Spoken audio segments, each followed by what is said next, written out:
2,300 evenings. Daniel chapter 8. They mapped it to a cornfield in an 1844 date.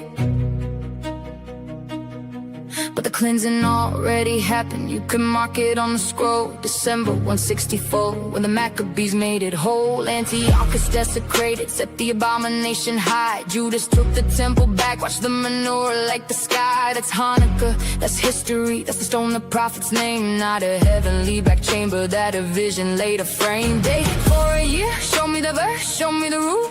It isn't in the Hebrew, it's a man-made tool. So where's the priest? And where's the right? He finished it, he paid it on that night. He sat down, the work was finished, laid the burden down. A priest don't sit while there's blood to bring, but the lamb sat down like a reigning king. Once for all, not a stage, not a delay, not a wait. The atonement was the cross, not a later day. He sat down. 1877, Uriah put it in ink. Said the cross was not the atonement, fix it in how you think. A two-stage operation, hold the verdict in the air. But Hebrews 9 says once for all he entered, settled it there. By his own blood, not the blood of a goat or a ram. Eternal redemption sealed it, signed it with the lamb. 6 times once in the letter, if a pax, half pax done. You can't restage a finished work, there's only ever one. And the scapegoat, that's not Satan bearing my disgrace. Cain himself can't get there, it's an elimination, not a saving place. So where's the priest and where's the right? He finished it, he paid it on that night. He sat down, the work was finished, laid the burden down. A priest don't sit while there's blood to bring, but the lamb sat down like a reigning king. Once for all, not a stage, not a delay, not a wait. The atonement was the cross, not a later day. He sat down. One chapter, verse 3, he sat. Chapter 8, verse 1, he sat. Chapter 10, verse 12, he sat. Chapter 12, verse 2, he sat. 4 times the posture of a finished man. The most holy was opened by the nail in his hand. Christ alone bears the sin, that's Isaiah 53. 2 Corinthians 5, he became it for me. 1 Peter 2, in his body on the tree. Hebrews 9:28, once off, it set me free. So I don't need a courtroom counting up my fall, cause the sanctuary's answer is the Lamb who paid it all. Same method, same standard, let the Hebrew have it say. The temple was cleansed and the cross was the day. He sat down, he sat down. The work was finished, laid the burden down. Priests don't sit while there's blood to bring, but the lamb sat down like a reigning king. Once for all, not a stage, not a delay, not a wait. The atonement was the cross, not a later day. He sat down.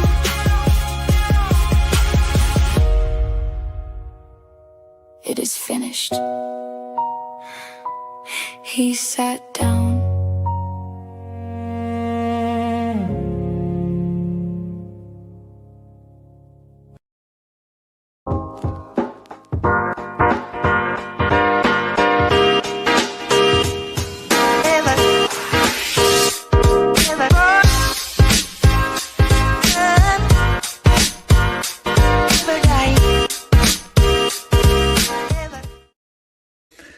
Hey, welcome, friends. Man, it is good to be here. I was enjoying that song. I don't know about you all. Praise the Lord, he sat down. It is that time. Episode 6 in this 16-part series. So excited to engage with you. Those of you that are in the U.S., happy pre-4th of July. Those of you that aren't, well, I guess it doesn't matter, right? The context doesn't drive the excitement. Oh, it is good to be with you. Hey, friends, do me a favor. I'm not going to spend a ton of time in the beginning of this session because we've got a lot to cover. But I really would love if you would go check out the new website. And when I say new, it's just a new design. It's a little bit slicker. It's got some new things in it. I want you to see if you can figure it out. It's got lots of fun stuff. It's got new articles. You can subscribe so that every single time those new articles come out, you can be notified. It's at thethinkingcup.com. And then most importantly, you'll see in the upper right-hand corner, there's going to be a members tab. Now, you have to be a member to get access to the members tab. Surprise, surprise. So how do you get access? Well, it's not a brand new extra membership. It's if you're a member of the YouTube channel and you have a paid subscription, great. You get access. You should see a community post that will give you the way in which you gain access to it. If you are a Patreon supporter or a patron, I guess it matters, right? If you are supporting financially on Patreon, you also get access to it. There should be ways in which you should be able to click on it. You should have a place that you can sign in to your Patreon account, and it should automatically give you access. Now, some of you have been doing that. Some of you have, it's gotten to work quite nicely. Others, well, message me if for some reason it doesn't work. Because once you sign in, you should have full access to the couple of items that are now kind of behind that members only. The most exciting thing coming to the members only section, which I am really excited. I've got people already proofreading this. My first ever commentary of James is already done. It's being proofread by some people that I trust for kind of making sure that everything is good, finding things that I haven't already found. Friends, this is no small commentary. It's on the book of James. It's just over 150 pages, and it's very unique because it's engaging every single potential engagement in the Adventist position, and it's verse by verse. It's an exegetical commentary, first that I have ever done, and I am currently working on one for Revelation. So go get subscribed, go support the channel, in the corner up here. And yeah, thank you for those that have made this possible, for all of your financial support. If you can't support financially, you know what? Just support by prayer. That's great. Join the Discord channel. Jump in the conversations. I love it. I love it. Well, friends, today, this conversation is, it's the second segment of our engagement in the investigative judgment doctrine. And so without really too much further ado, let's just dive right in and get started. We're going to engage in Daniel 8:14 and the sanctuary in 164 BC. So before we get there, well, let me set the stage a little bit. December 164 BC. 3 years and 2 months after Antiochus IV Epiphanes, the 8th Seleucid king of the Syrian dynasty, has set up the abomination of desolation in the Jerusalem temple. He has overlaid an altar to Zeus on the altar of Yahweh. It's a complete desecration. He has sacrificed swine on it. He's forbidden circumcision and Sabbath observance under penalty of death. He's even burned scrolls of the Torah.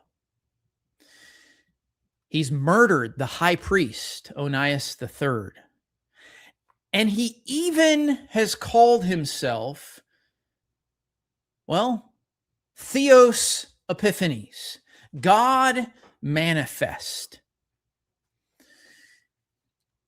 The faithful Jews of Judea, led by a family, a priestly Hasmonean family, Matthias and his sons, including someone by the name of Judas the Maccabee, has gone officially underground for about 3 years at this point. They have fought a guerrilla-style war.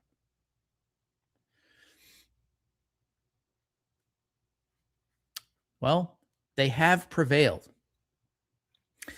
And on December 164 BC, Judas and his army re-enter the cleansed temple. They rebuild the altar. They purify the sanctuary. They rededicate the sanctuary. In fact, 1 Maccabees 4:43 says they purified the sanctuary. There was very great joy among the people, and the disgrace brought by the Gentiles was removed. That day, a day that most of us, if you were Adventist, most of us don't even know much about that day, but that day is celebrated to this day as Hanukkah, the festival of dedication. In fact, Jesus himself observed it in John 10:22.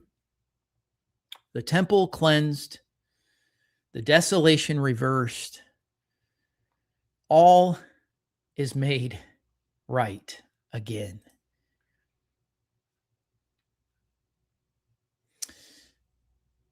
Now I want you to hear Daniel 8:14, written by an apocalyptic seer concerning the very Antiochene period, predicted in advance, as many believe. It says this: for 2,300 evenings and mornings, then the sanctuary shall be restored to its rightful state. The sanctuary shall be restored to its rightful state. The Hebrew here in Izdak Kodesh, the holy place shall be made right, set right. 2,300 evenings and morning, 1,250 days, slightly less than 3.5 years. And the desecrated sanctuary will be cleansed. That's what is being stated. December 167 BC, desecration. Horrible desecration.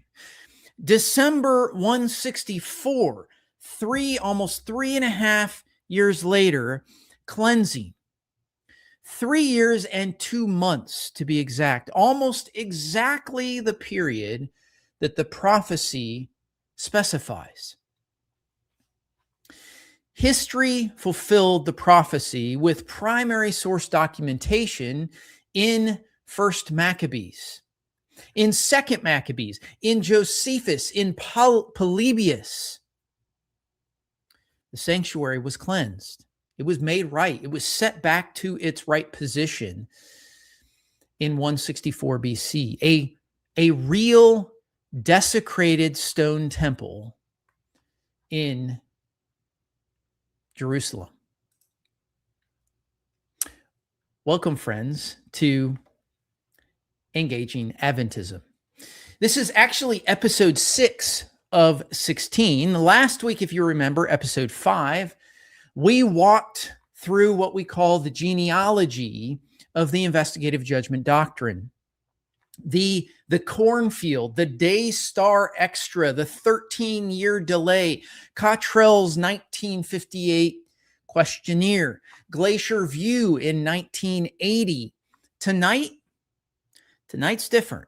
Tonight we walk the exegesis. We actually are going to go through the text. Daniel 8 on its own terms. The Hebrew text, the investigative judgment that the Sabbath or the Seventh-day Adventist Church claims is in the Hebrew is going to be looked at. It's going to be dealt with. As I've always said, the lens is the same. This is Mike Colburn with the Thinking Cup. I'm an evangelical Protestant. I'm broadly Reformed, not specifically Reformed. I'm solo scriptura. And as I always do, I will steelman the position first to make sure that we're arguing the right positions with regards to the Adventist church. And so we will steelman Daniel 8. We're going to look at Gerhard Hasel, the most rigorous SDA Old Testament scholar of his generation. In the official DARCOM Volume 2, published by the Biblical Research Institute, is where he specifically engages in this. The Hebrew syntax argument, out of one of them. That specific argument that Hasel uses to supposedly argue that the little horn cannot be Antiochus. Plus, William Shea. We're going to look at what William Shea says on Daniel 9:24's shachach, the Hebrew word, which is the strongest scholarly Adventist case on this particular situation. Then we will engage in the chapter that we walk through the actual text itself. Daniel 8 read carefully, looking at the ram, Medo-Persia, that's named in chapter 8, verse 20, the goat, which is Greece, named in chapter 8:21, and the great horn that is broken into four, which is Alexander, the four diadochi kind of engagements with Alexander in chapter 8:22. The little horn arises from one of these. Out of the broken Hellenistic Empire. The chapter names its own players. We're going to walk through it move by move. What does the text actually say?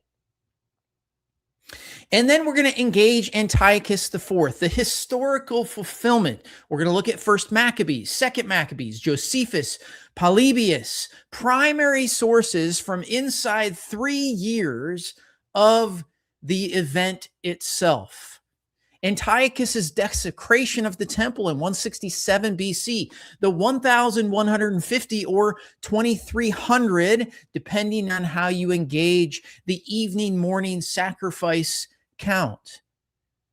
Antiochus's death in 164 BC in Persia without human hand is what Polybius 31:9 says. Daniel 8 fulfilled, explicitly fulfilled.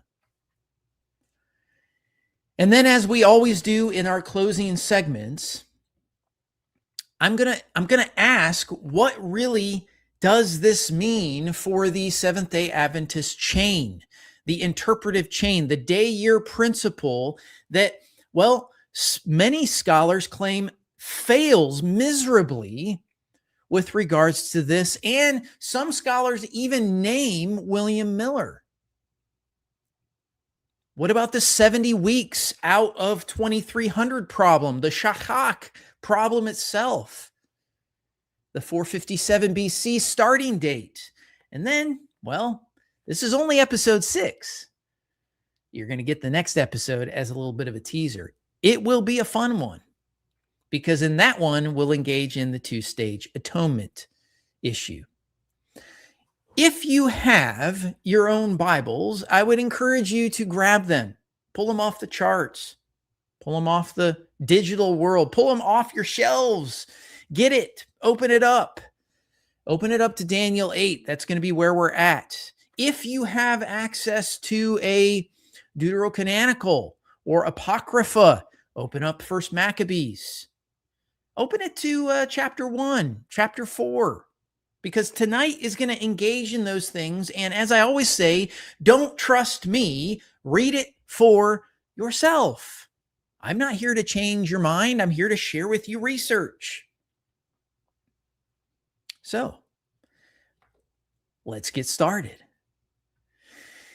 Daniel 8:14 is the load-bearing verse for the entire Adventist sanctuary system. The 2,300 days, then shall the sanctuary be cleansed. Without Daniel 8:14, you do not get October 22, 1844. You cannot get October 22, 1844. You do not get the investigative judgment. You do not get the mark of the beast eschatology.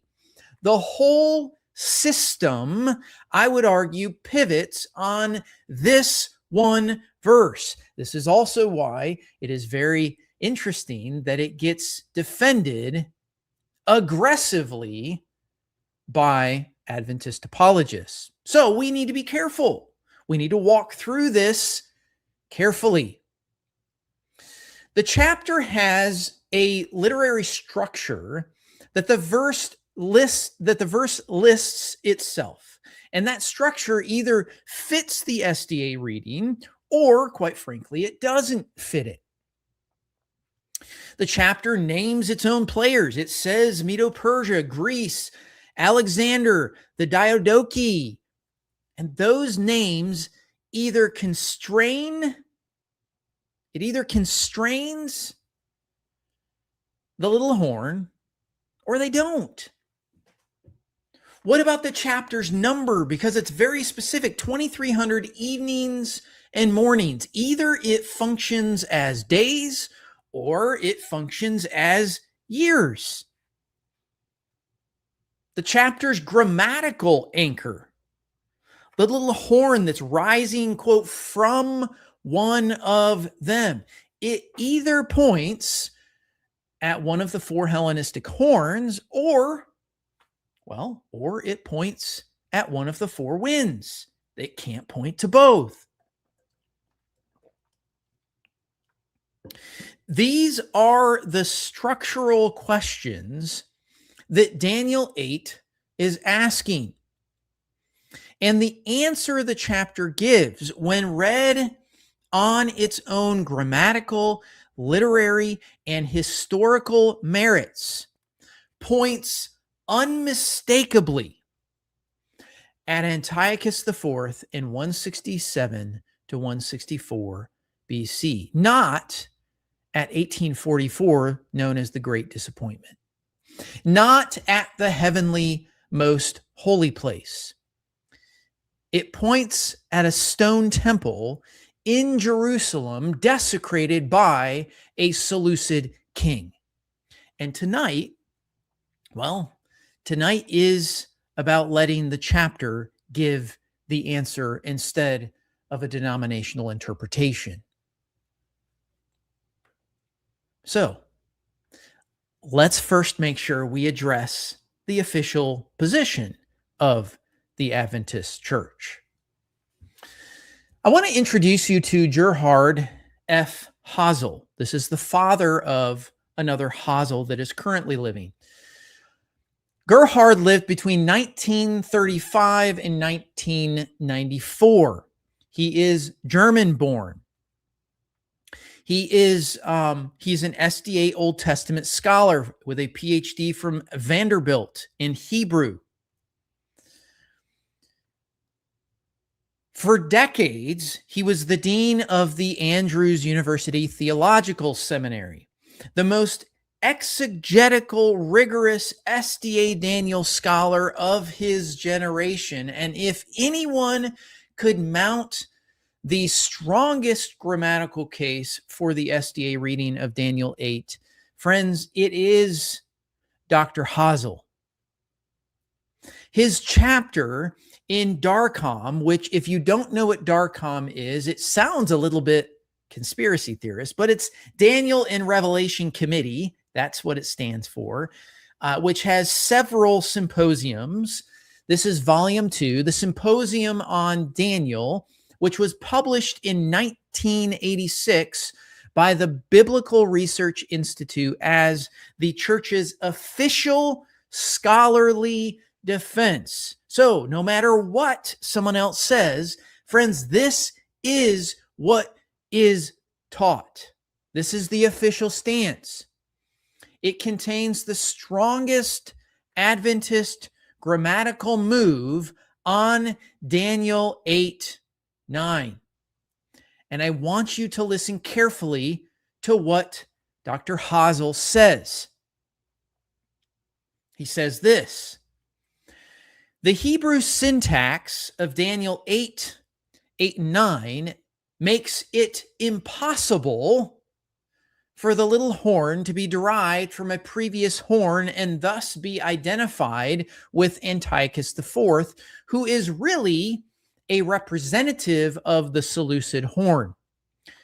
In contrast with the growth idea of Allah is the yasa motion of the little horn, going, moving, and coming forth in the sense of a movement from one compass direction to another, a horizontal expansion, not a vertical growth, is described. Now, I want you to read that very, very carefully. Hasel is going to argue that the Hebrew verb yasa, which is to come forth, describes, pay attention, describes a horizontal movement, not a vertical growth. His words, official position. The horn does not sprout from vertical, okay, from one of the four Hellenistic horns. The little horn moves out from the horizontal, one of the four winds, the four compass directions of Daniel 8:8.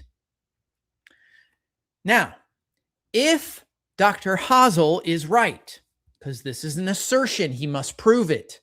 If he is right, then the little horn is not constrained to the Hellenistic Empire at all. It can actually come from anywhere. And understand that that opens the space for the traditional Adventist reading. The little horn is Rome. It's a political, pagan, and ecclesiastical, papal kind of phase or phases.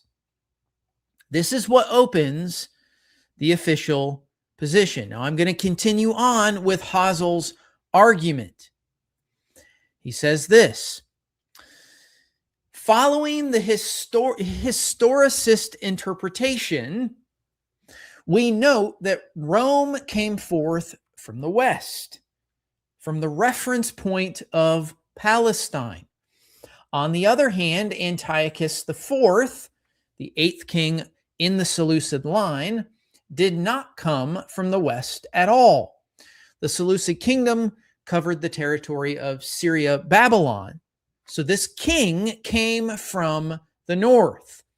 Rome, in its political, pagan, and ecclesiastical papal phases, is in view. So understand the geographical argument that's made here.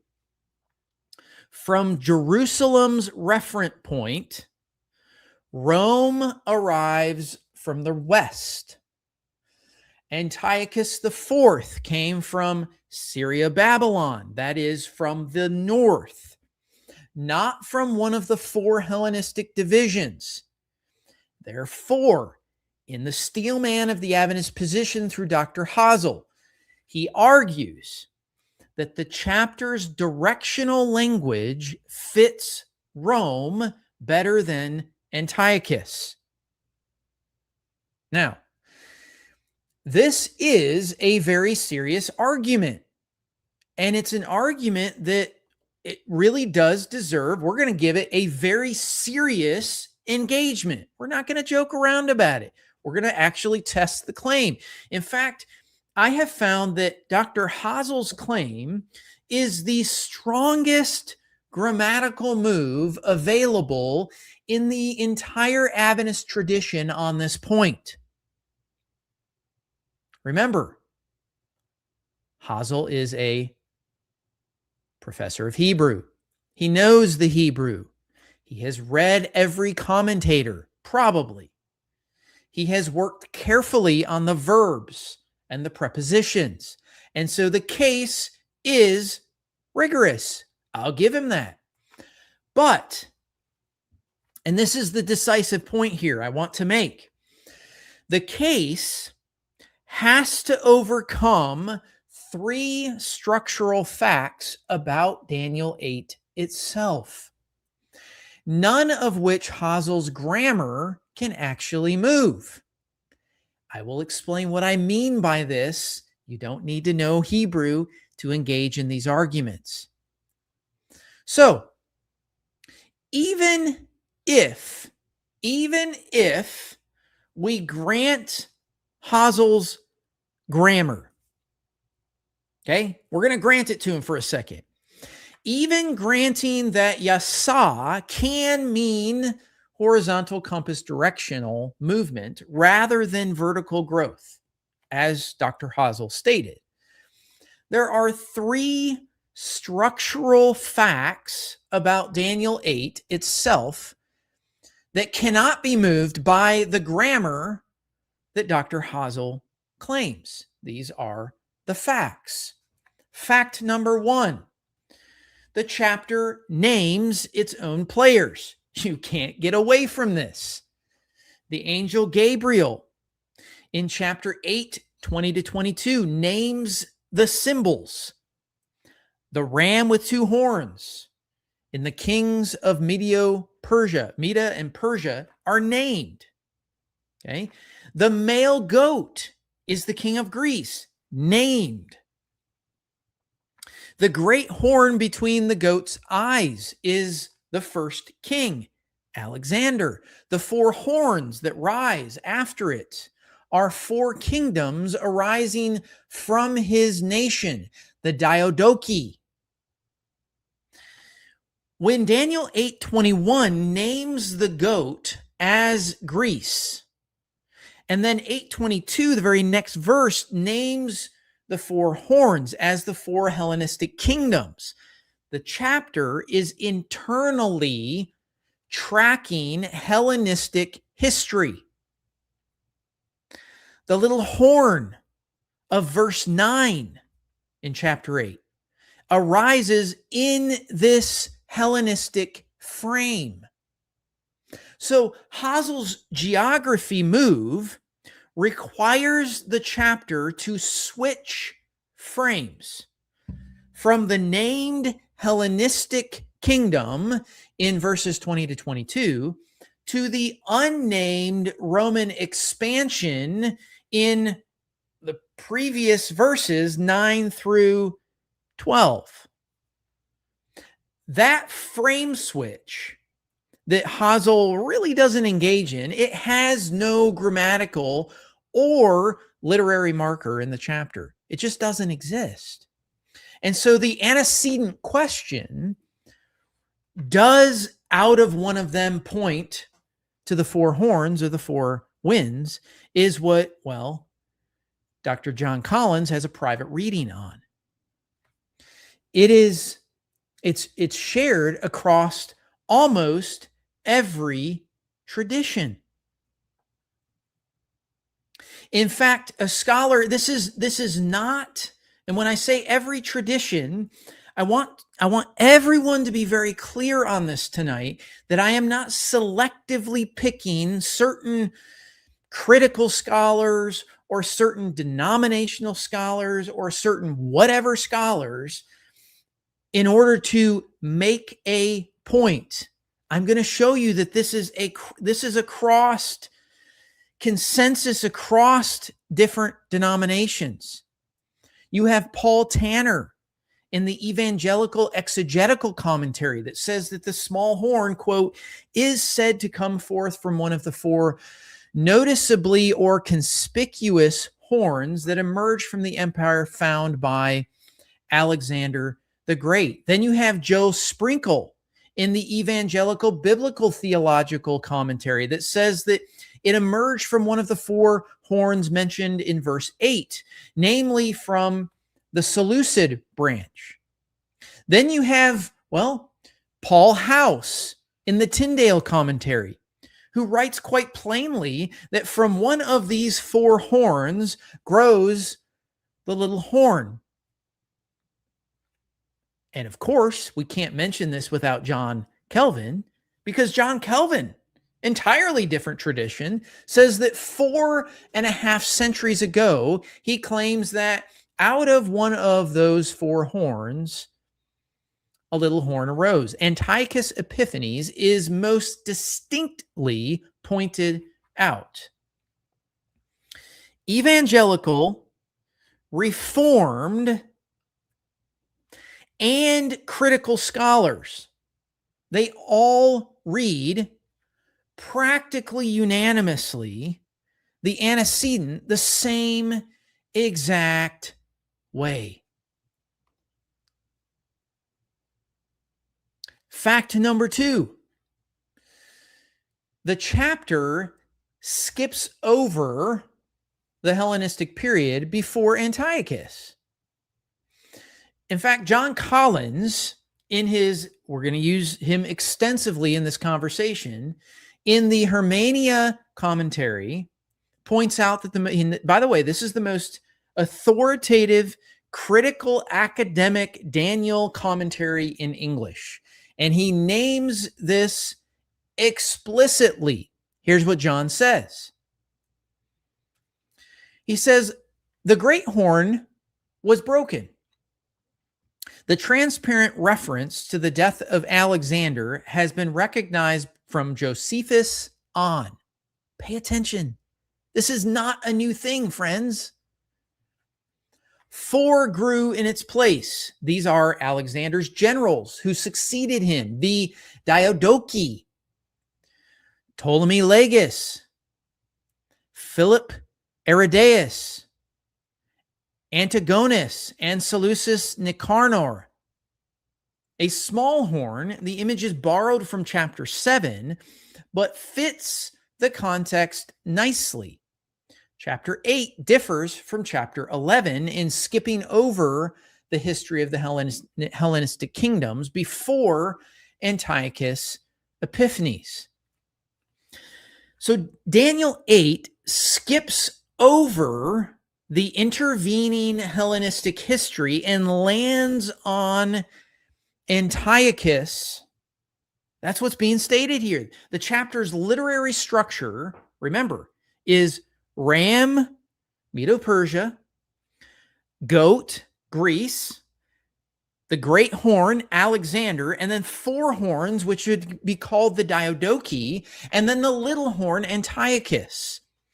And Collins names this from the inside of mainstream critical scholarship against everyone, Hasel included.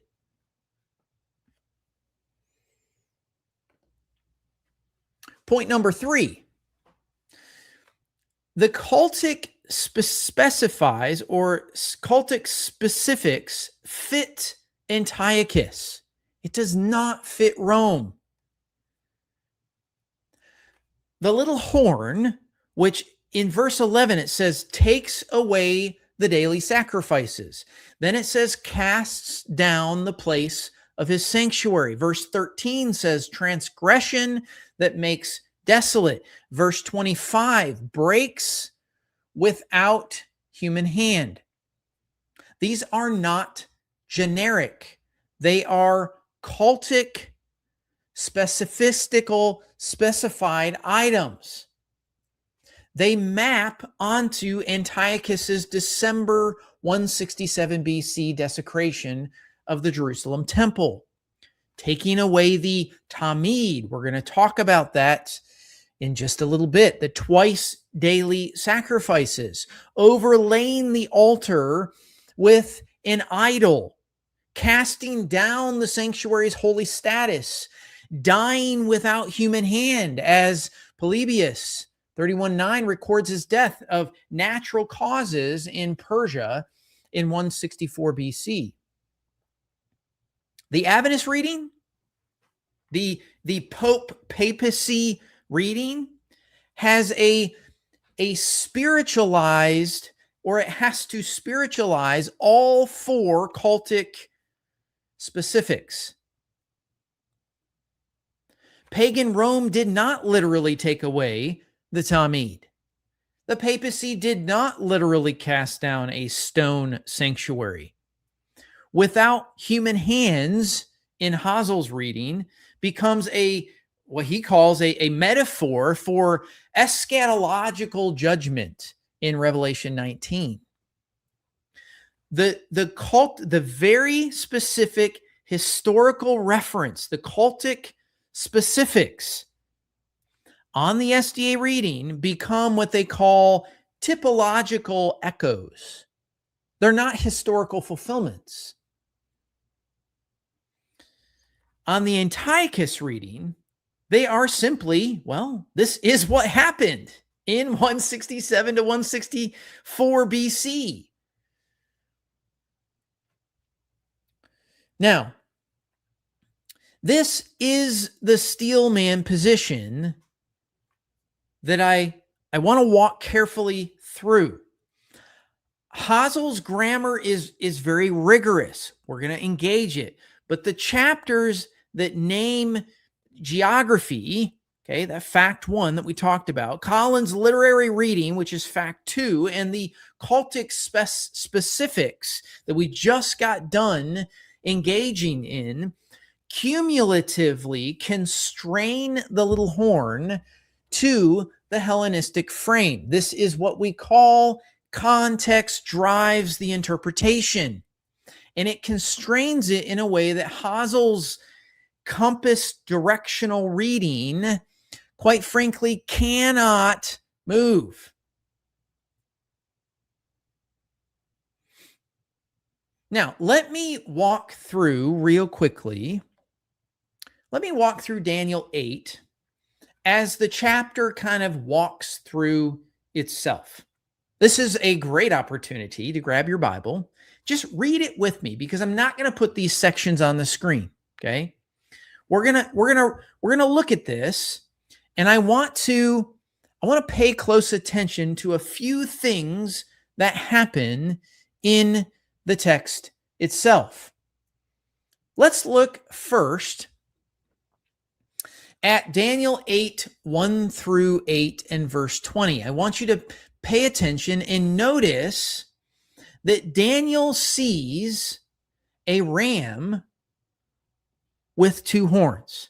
In fact, the verse specifically says, and I'm quoting here from Daniel 8, verse 20 in the NRSV updated edition, the ram that you saw with 2 horns is the kings of Media and Persia.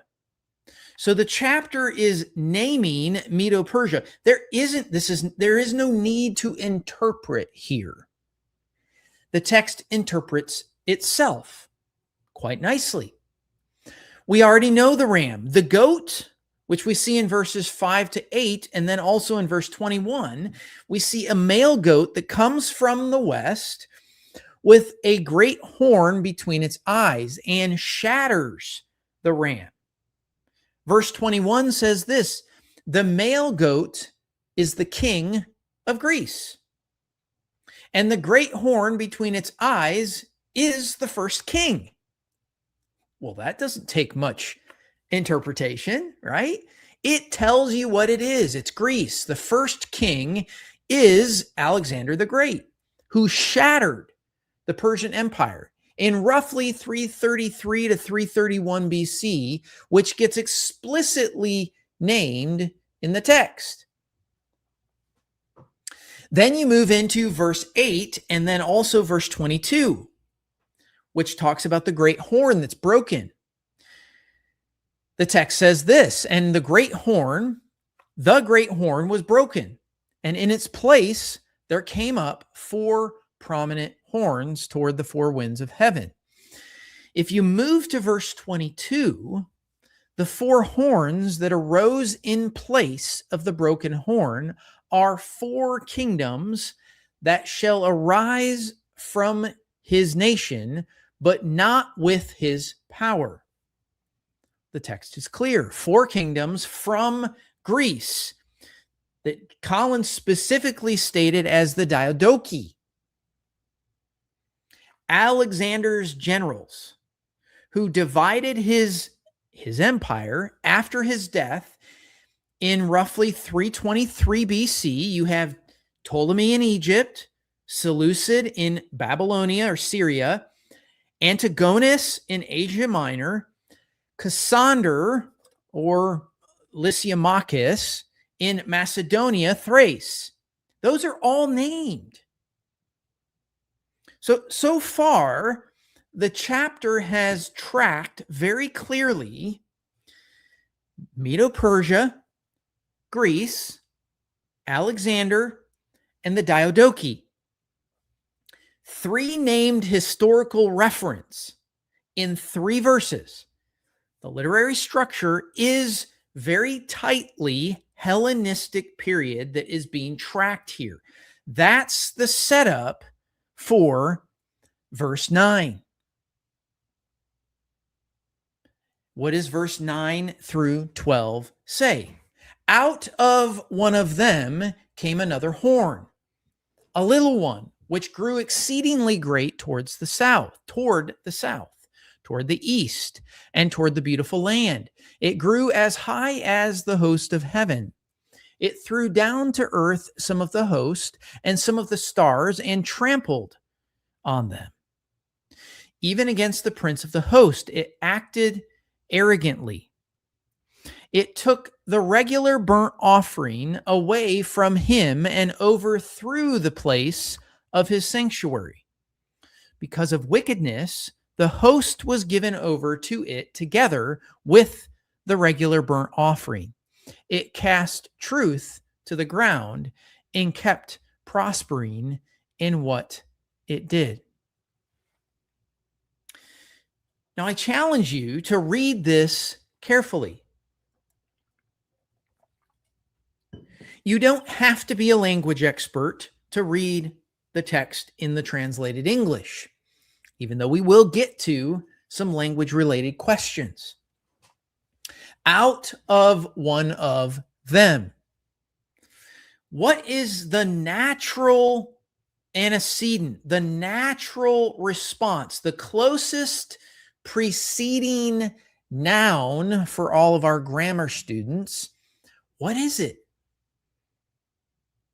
The natural antecedent is the 4 prominent horns of chapter 8, verse 8. The little horn rises from one of the 4 Hellenistic kingdoms.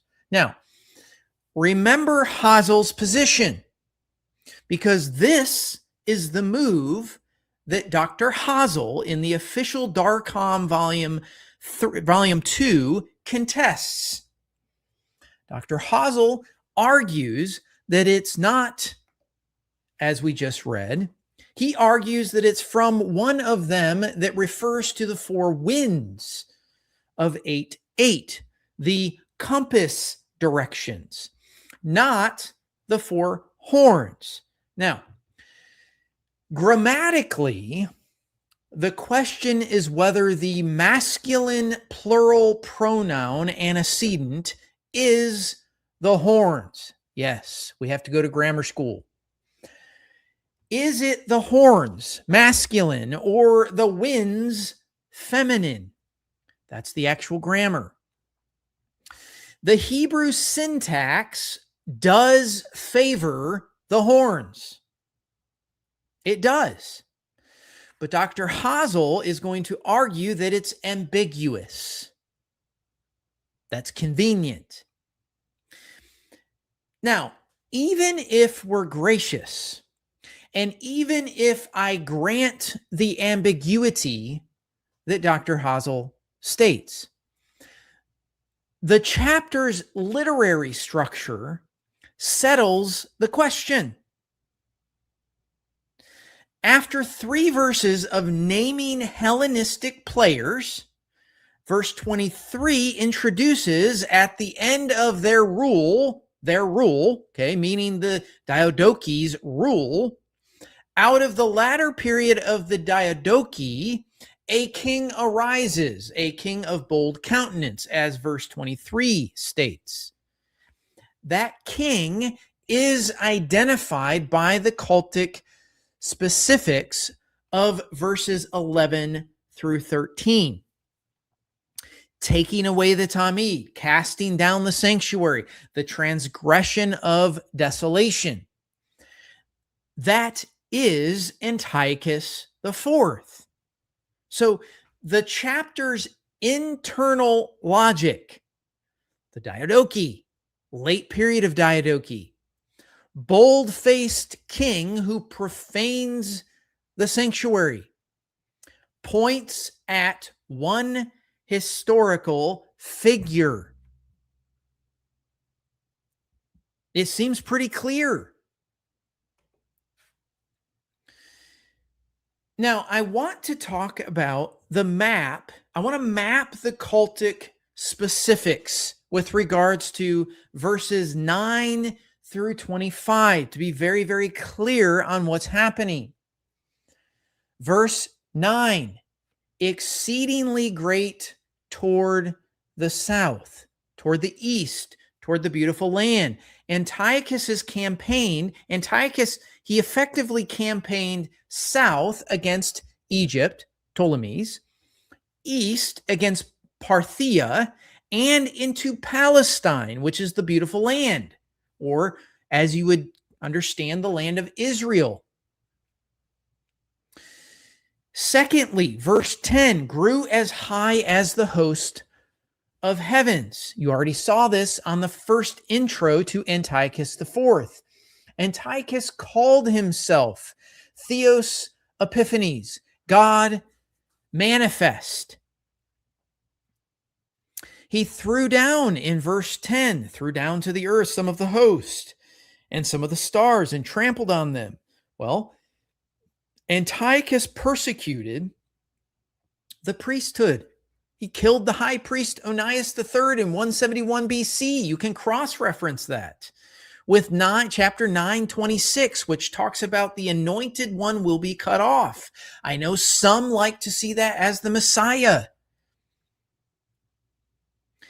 He murdered the faithful Jews who refused to apostatize.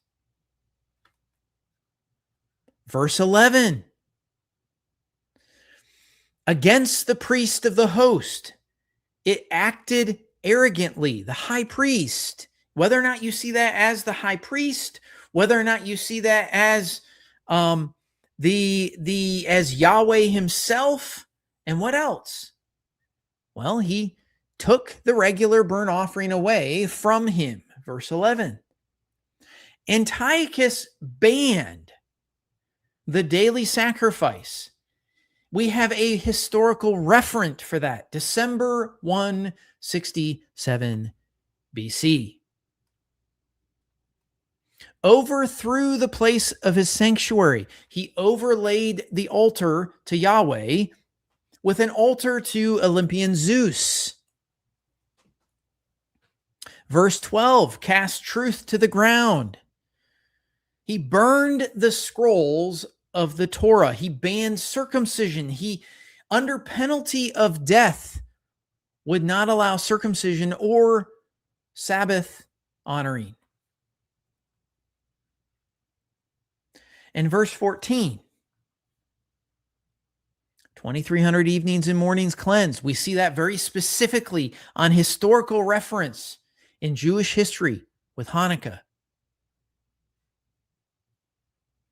And then lastly, broken, but not with human hands or by human hands. Antiochus dies in 164 BC of natural causes in Persia, not by human action. Those are 8 specifics, 8 Antiochene fulfillments, referent points, documented. These are not just guesses. These are not interpretations. They are documented in 1st Maccabees, 2nd Maccabees, Josephus, and Polybius. So friends, the Adventist reading of This is Rome, the only way that you get there is it has to be spiritualized.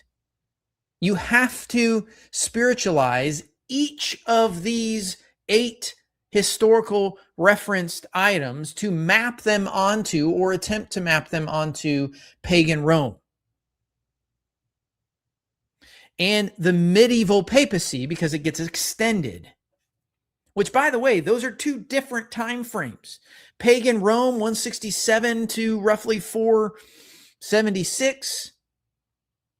And then medieval papacy, which is 538 to 1798, because remember, if this is Rome, then the Adventist position is the 1844, 2300 years, that whole thing.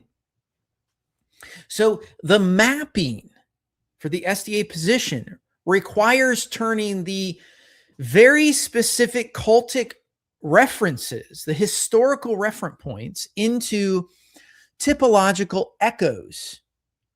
It spiritualizes them. On the Antiochus reading, well, it's very clearly historically fulfilled. Now, I want to point to John Collins again on this particular point, because Collins is, well, he is unanimous on this. The unanimous scholarly reading. This is not something unique to one man, to one denomination, specifically as the Adventist position, which is just they're the only ones that actually get the position that they do. That should give you pause. John Collins says this: the dating of this chapter to the reign of Belshazzar is clearly fictional. The angel's interpretation points already to the Hellenistic age in its identification of the king of Greece. The reference to Antiochus Epiphanes was acknowledged by Josephus and Jerome. A specific clue to the date of the vision is provided by the statement that the daily offering was taken away. This is a clear reference to the desecration of the Jerusalem temple, usually dated at December 167 BCE. Daniel 8 was probably written shortly after this event. Now, some of you might not like that last statement, but understand John Collins is a critical scholar, and his dating is a different dating than some of the other evangelical Protestants that would date it either the early or the late position. We're not going to argue that fact tonight. Moving on, what does he say? All commentators recognize that the chapter in its present form refers to the time of Antiochus Epiphanes. Now, my only caveat to that, because it does say all commentators, well, the Adventist position doesn't. So technically, I don't know if he doesn't view the Adventist commentators and scholars as valid, but he does engage in an Adventist argument that we will get to soon. Collins is not stating an opinion. He's not saying, I think all commentators. He is reporting a unanimous scholarly judgment, specifically in the critical academic Daniel literature. There is no critical academic scholar that will argue the Adventist position. It is unanimous in critical scholarship with regards to Daniel. Every commentator in the modern critical academic stream and every patristic commentator going all the way back to Jerome in the 4th century recognize Daniel 8 as describing Antiochus. And friends, again, this is not Collins standing alone making a claim that I want you to hear the entire chorus of scholarship. You have Ernest Lucas, which is a fabulous commentary in the Apollos commentary that says there is near unanimity among commentators that in chapter 8, the horn is a symbol for Antiochus IV Epiphanes. Joe Sprinkle again, most commentators, conservative and critical, believe these verses describe Antiochus IV Epiphanes. Hartman and Delela in the Anchor Yale Bible says there is not the slightest doubt that he is the one meant, meaning Antiochus, in the description of the small horn. Then you have the renowned former Adventist scholar, which actually sat on some of these committees in the Adventist system that we've had on this channel before. Dr. Jerry Gladson, a former Seventh-day Adventist Old Testament scholar who wrote his own Daniel commentary after leaving the church. Gladson traces the Rome and papacy reading to, quote, the anti-Catholic animus of the 16th century Protestant Reformation, rather than, and this is his words, the context of Daniel. A man who once held the SDA reading now names where he believes it actually came from. And friends, Dr. Gladson is no lightweight scholar. Go pick up one of his books. He has a new one on the 5 scrolls. Go read it for yourself. And the chapter's own internal markers prevent the Roman reading. Listen to what Collins notes again on this point. The explicit identification of the symbols is exceptional and prevented later tradition from interpreting this chapter with reference to Rome, as happened with chapter 7. Now, the chapter names its own players, as we've already said. The naming prevented the patristic and the medieval tradition from rereading the chapter as describing Rome. Daniel 7, where the 4 beasts are not explicitly named, got Romanized in some traditions. Daniel 8, where the symbols are named, was always read as Hellenistic. Always, friends. Always. Yes. This weirdly obscure interpretation by the Adventist Church is very fringe. When I say always, it's across Catholic, Orthodox, Reformed, Lutheran, Wesleyan traditions from the 19th century, before Adventism ever popped its little head up. All of them. The Adventist reading is not, and please hear me, the Adventist reading is not the recovery of an ancient consensus. It is a 19th century innovation against the unanimous patristic, medieval, and Reformation reading. Understand the importance of that. And this isn't just me. Take DARCOM at its own word. This is one of the pieces of evidence that is worth reading. Inside DARCOM Volume 2, the official SDA Bible Research Institute scholarly defense on this, a contributor that's named Arthur Furch makes this admission. He says this: while the Maccabean thesis, that's the Antiochene thesis, rejects the explicit testimony of Daniel, it also draws attention to a number of implicit evidences within the book, which appear to indicate a date of authorship subsequent to the exile.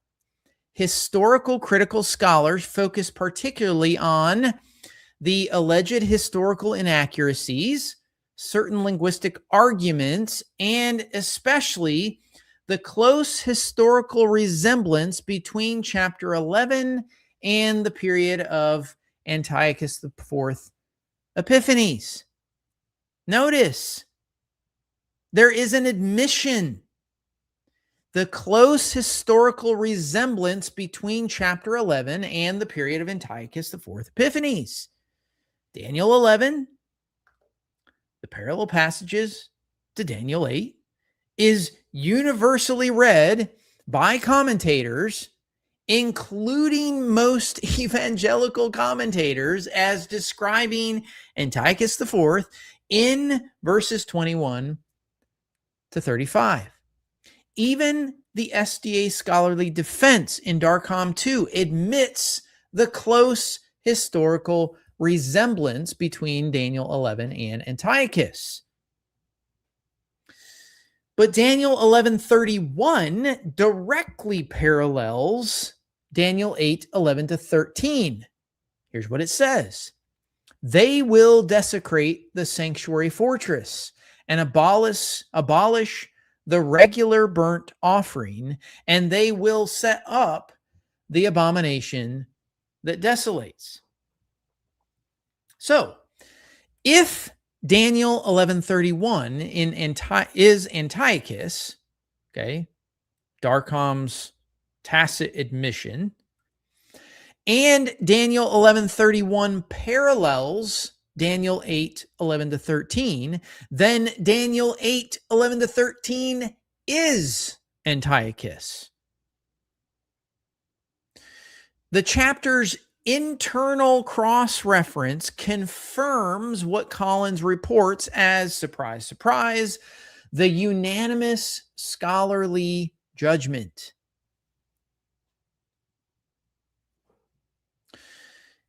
You can also check out S.R. Driver, who made the same connection in the Cambridge Bible over a century ago.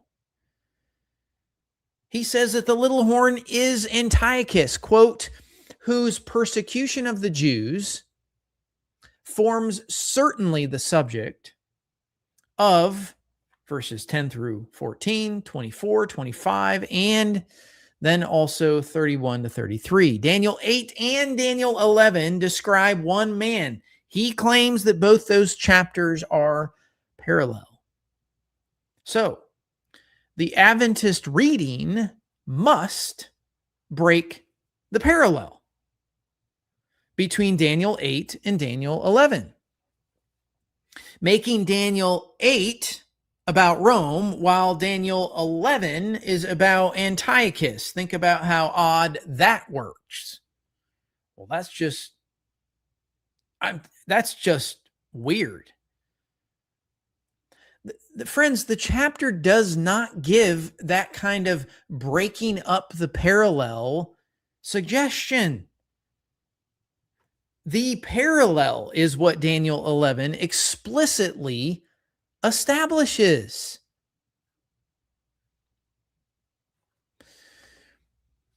Now, we have walked the steelman through. We have dealt with the arguments. We've walked the chapter through. Now let's walk the historical record that Daniel 8:11 to 14 maps. Pay close attention again. First Maccabees. First Maccabees was written in Hebrew or Aramaic in the late 2nd century BC, within roughly 40 years of the events that it describes. It survives in Greek and is preserved in the Septuagint and the Apocrypha. It is what we consider primary historical source, written by Jewish observers within living memory of Antiochus. Listen to what 1 Maccabees 1:54 to 59 says. Now, this is also why I prefer the NRSV updated edition, because you get these books because they're a part of the Apocrypha in the English translation. Here's what it says. Now, on the 15th day of Chislev, in the 145th year, they erected a desolating sacrilege on the altar of burnt offering. They also burnt altars in the surrounding towns of Judah and offered incense at the doors of the houses and in the streets. The books of the law that they found, they tore to pieces and burned with fire. Anyone found possessing the book of the covenant, or anyone who adhered to the law, was condemned to death by decree of the king. They kept using violence against Israel, against those who were found month after month in the towns. On the 25th day of the month, they offered sacrifice on the altar that was on top of the altar of burnt offering.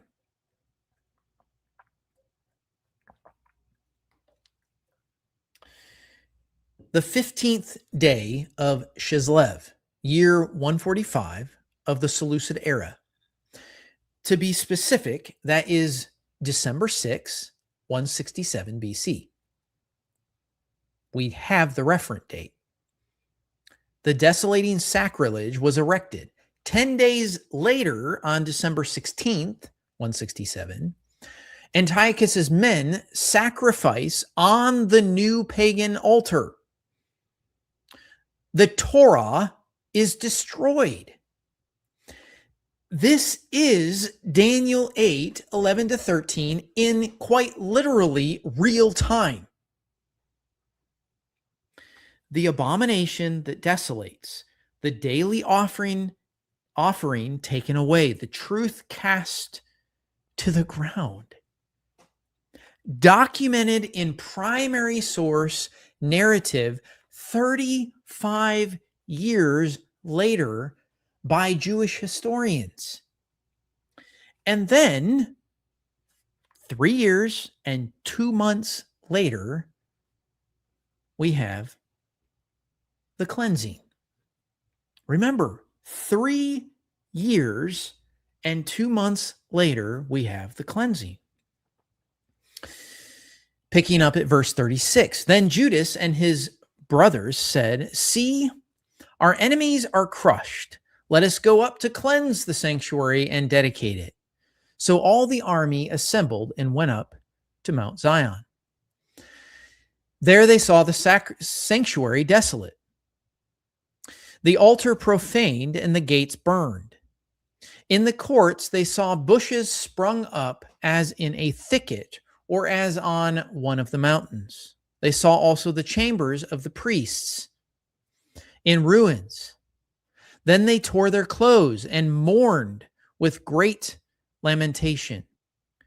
They sprinkled themselves with ashes and fell face down to the ground. And they blew the signal trumpets and they cried out to heaven. Then Judas detailed men to fight against those in the citadel until he had cleansed the sanctuary. He chose blameless priests devoted to the law, and they cleansed the sanctuary and removed the defiled stones to an unclean place. They deliberated what to do about the altar of burnt offering, which had been profaned, and they thought it best to tear it down, so that it would not be a lasting shame to them that the nations had defiled it. So they tore down the altar and stored the stones in a convenient place on the temple hill until a prophet should come to tell what to do with them. Then they took unhewn stones, as the law directs, and built a new altar like the former one. They also rebuilt the sanctuary and the interior of the temple and consecrated the courts. They made new holy vessels and brought the lampstands, the altar of incense, and the table into the temple. Then they offered incense on the altar and lit the lamps on the lampstand, and these gave light to the temple. They placed the bread on the table and hung up the curtains. Thus they finished all the work they had undertaken. Early in the morning on the 25th day of the 9th month, which is the month of Chislev, in the 148th year, they rose and offered sacrifice, as the law directs, on the new altar of burnt offering that they had built at the very season and on the very day that the nations had profaned it. It was dedicated with songs and harps and lutes and cymbals. All the people fell on their faces and worshiped and blessed heaven, who had prospered them. So they celebrated the dedication of the altar for 8 days and joyfully offered burnt offerings. They offered a sacrifice of well-being and a thanksgiving offering. They decorated the front of the temple with golden crowns and small shields that restored the gate. They restored the gates and the chambers for the priests and fitted them with doors.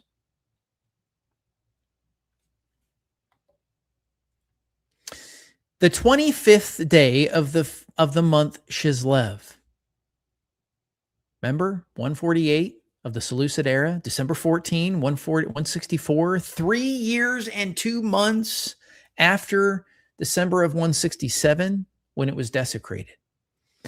Judas and his brothers cleanse the sanctuary. They restore it to its rightful position. They build an altar. They offer the proper sacrifices, thus officially restoring the sanctuary to its rightful state. This is what Daniel 8:14 is speaking of when it says, "And the sanctuary shall be restored to its rightful state." It's predicted.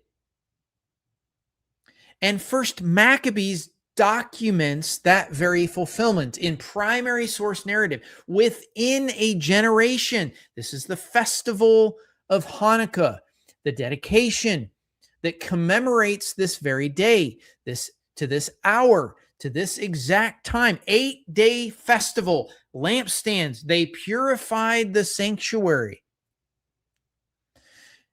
Now we get to the number. The exact number. And the number itself is something that Collins notes with regards to the math. For 2,300 evenings and mornings, the Tamid was offered twice a day. The reference is to the total number of sacrifices that would be omitted. 1,150 days is slightly less than the 3.5 years of chapter 725. It is still more than the 3 years that elapsed before the purification of the temple, according to 1 Maccabees 4:52-54. The prediction then cannot be after the fact and must have been composed before the actual rededication of the temple. The Tamid, the daily sacrifice, was offered twice a day, morning and evening. Remember, 2,300 evening and morning sacrifices. That Tamid counts each sacrifice individually, which gives you the 1,150 days, or about 3 years and 2 months. The the time period between December 167 to December 164, which is 3 years and 2 months. The math fits. No, it doesn't fit identically, but it fits.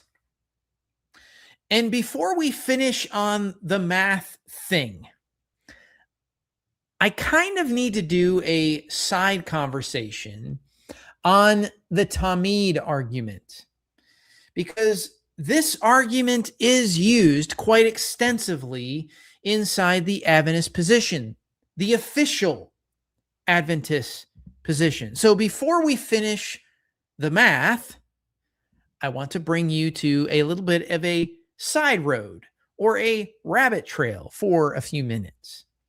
Because if you bring this chapter to an Adventist scholar, maybe even to an Adventist that is aware of these arguments, the response will not usually start with the math. It will start with a Hebrew word. So let's talk about it. The official conversation that gets discussed again in DARCOM. And then I'll walk through why it fails. Not why I dislike it, because quite frankly, if it wins, it wins. If it fails, it fails. It isn't a matter of liking it or not liking it. I will show you why it fails from the text. Now let's look at the official claim, and I'm going to introduce you to a different Adventist scholar by the name of Angel Rodriguez. Here is the claim, okay? The word behind regular burnt offering in Daniel 8 is ha-tamid, literally the continual. And in the Hebrew, that's all it says. No word for sacrifice, no word for offering. In fact, the NRSV UE, the regular burnt offering, the King James Version, which says daily sacrifice, those nouns come from the translators. The Adventist argument builds on this. Angel Rodriguez, in the church's official position on DARCOM, says this. He concludes that ha-tamid, quote, would be more correctly translated, and this is I'm going to read from the very beginning so you get the whole passage.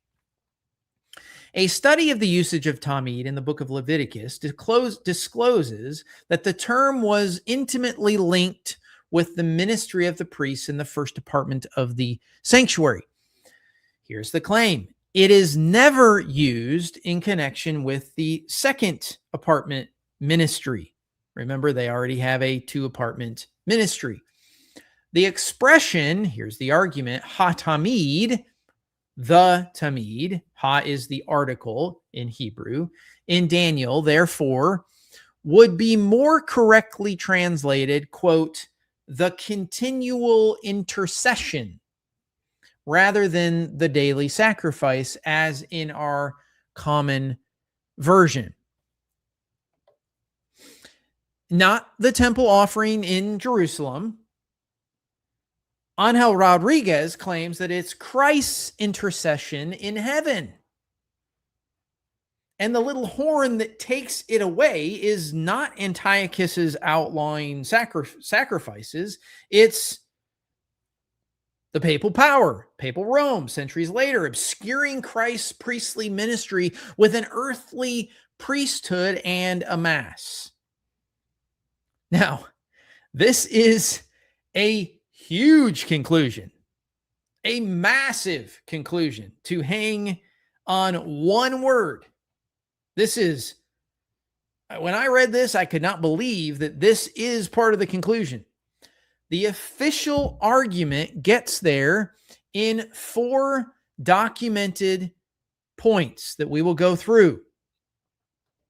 Here is the official step-by-step argument by the church. Step 1. Step 1 is philology. This is Gerhard Hasel, same volume. Everywhere else in the Old Testament, Hasel says Tamid is an adverb or an adjective, continually or continual burnt offering. It never stands alone as a noun. Only Daniel does that. So Hasel asks, why did the writer of chapter 8, 11 to 12 not use the normal Old Testament expression for daily sacrifice, if this is what he had in mind? And he claims the shorthand usage appears. He claims that only in the Talmud, written in the 4th to 5th centuries AD, that we have that. So it is a philological positional move. Then they move to step 2, which is semantics. Since Tamid also attaches to the continual bread, the continual incense, the continual light, it's, quote, highly precarious to restrict it to the daily sacrifice. It means the continuance, everything that goes on without interruption. Step 3 is theology. Verse 11 says the Tamid is taken from him, quote, from him, from the priest of the host. So the continuance belongs to the priest, which must make it his activity. And yes, by his, it means Christ's continual intercession. Do you see the move? Step 4. If Tamid isn't the sacrifice, then, well, evening and morning isn't counting sacrifices at all. The Antiochus math collapses, and the 2300 days are free to now become, yes, 2300 years, ending in 1844. Now, here's why this fails miserably. It sounds good, but here's why it fails. And I want you to notice where it fails, because that is a really interesting point to pay attention to. Step 1 fails on the evidence. If step 1 fails, it all fails. The bare reference system, or what scholars call bare datum, is very real, the reference system. And I have no problem granting that. That's not a problem. But ha-tamid, standing alone, is unique in the Hebrew Bible. Sacrifice is supplied by the translators. Critical scholars actually admit this very fact. This is a new scholar that I have not introduced you to yet. Dr. Carol Newsom acknowledges this very clearly. The use of the word Tamid alone to designate the offering is unique to Daniel, though it later becomes the standard usage. I want you to hear that last clause. It later becomes the standard usage because the technical shorthand does not first appear in the Talmud in the 4th century. So, what does Collins say? Well, John Collins goes on and says in the Hermeneia commentary, apart from Daniel, it's called Olat HaTamid. The shorter title is found in the Mishnah around the year 200, where there is an entire tractate of the Mishnah named Tamid. And it gets even worse. The ancient Greek translations of Daniel render this word as thysia, the sacrifice. The first Maccabees, written within living memory, describes Antiochus forbidding burnt offerings and sacrifices, and drink offerings in the sanctuary. So the earliest readers of Daniel, the Greek translators, the author of the first Maccabees, they all took the word as the offering. So the claim that this reading is late Talmudic anachronism is just plain false. It's step one, and it's false. It's erroneous. Daniel isn't an anomaly. Daniel is the first attestation of a shorthand that became standard. Every abbreviation in every language has a first occurrence. That's no surprise. That's not an argument. Why would Hasel and Angel Rodriguez, why would they even use that? It's effectively the birthday of a standardized shorthand statement. In fact, John Goldengay, which is a fabulous scholar as well, deals with step two, because step two, remember, step one is wrong. Well, step two doesn't get it right either. Step two is the clever one, and it proves the whole thing wrong, because the broadening is partly right. And again, I'll grant that to them. But some very good non-Adventist scholars agree the word can reach wider than one offering. John Goldengay, for example, says this with regards to Tamid. While Tamid on its own does refer primarily to the morning, evening whole offering, it can thus hint at a wider range of observances. And it may here suggest the religious practices of the temple in general, which were suspended by Antiochus. Did you catch that? Even if you do broaden them, they were also suspended by Antiochus. Friends, every scholar who broadens the word, Keel, Young, Baldwin, not Clinton Baldwin, Joyce Baldwin, Goldengay, broadens it to the whole earthly temple service. They actually do what Hasel and Angel Rodriguez, what they do. But they broaden it to an earthly referent, not a heavenly one. Making the daily sacrifice mean the whole temple ministry. That gets you a bigger target for Antiochus. It doesn't get you any closer to a heavenly sanctuary. And then we have, step three. Step three is where the doctrine really kind of begins to just, frankly, sneak in. Taken from him, from the prince. Now, Collins is going to agree that the prince of the host is God. In fact, he makes an argument. He says there can be no doubt that the reference is to God. But think about what that sentence means. Taking the offering from God.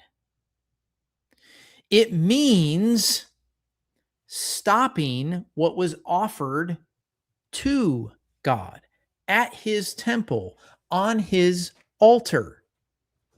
When someone steals the collection plate, they take it from God. That doesn't make the offering plate God's activity in heaven. Come on. Nothing, absolutely nothing in the word Tamid, in any of its 103 occurrences, means intercession. That meaning doesn't come from the Hebrew. It comes from a doctrine. It comes from a reading that itself is reading back into the text. That is eisegesis, quite frankly. That is narcegesis, because it's Adventism reading itself into the text. That is not good biblical exegesis. And I want you to notice, if you have your Bibles open, turn to verse 11.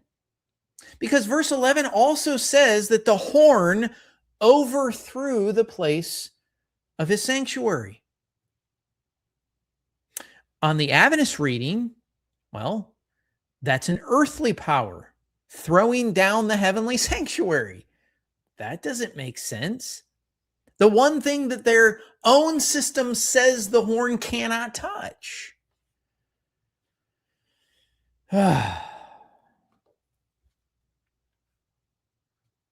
Step 4.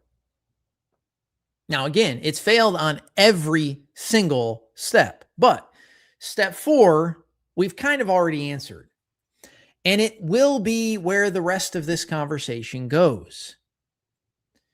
The vision, it names its own empires. The abomination is dated by 1st Maccabees. The cleansing happened in December 164.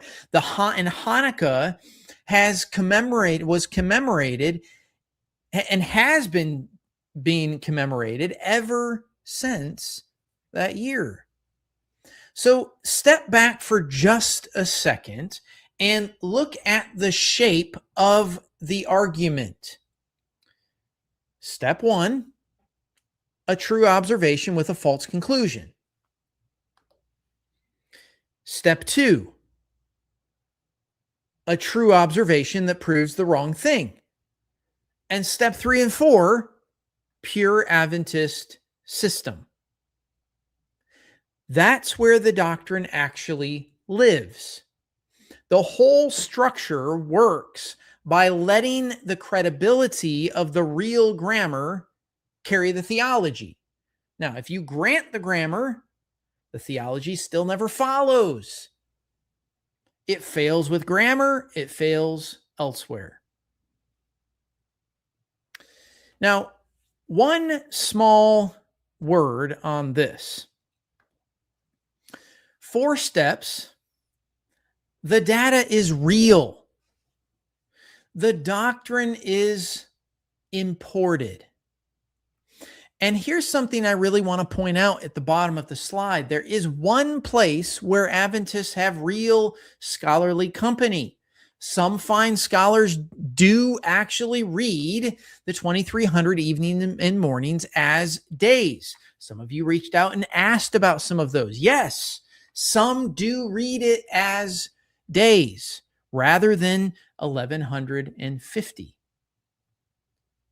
But even those scholars, Golden Gay among them, keep the whole thing inside the Antiochus crisis. Either arithmetic, same 3 years, which brings us back to the math question. So grant the grammar, the theology still never follows. So back to the math question. Collins is going to note a small discrepancy in 1st Maccabees 4:52 to 54.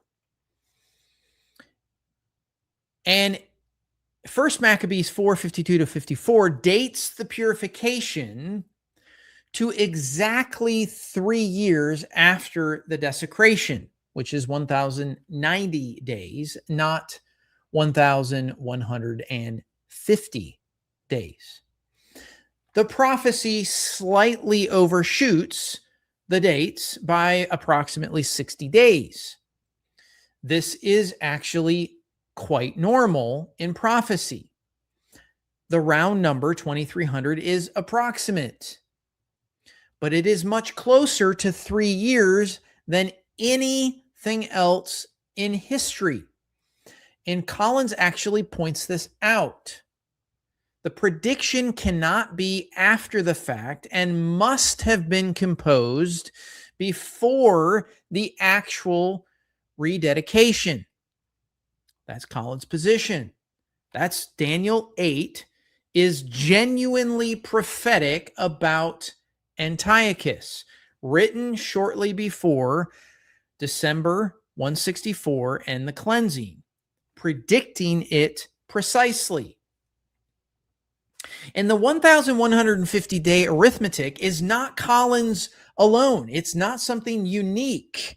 It is the standard reading, as you will see.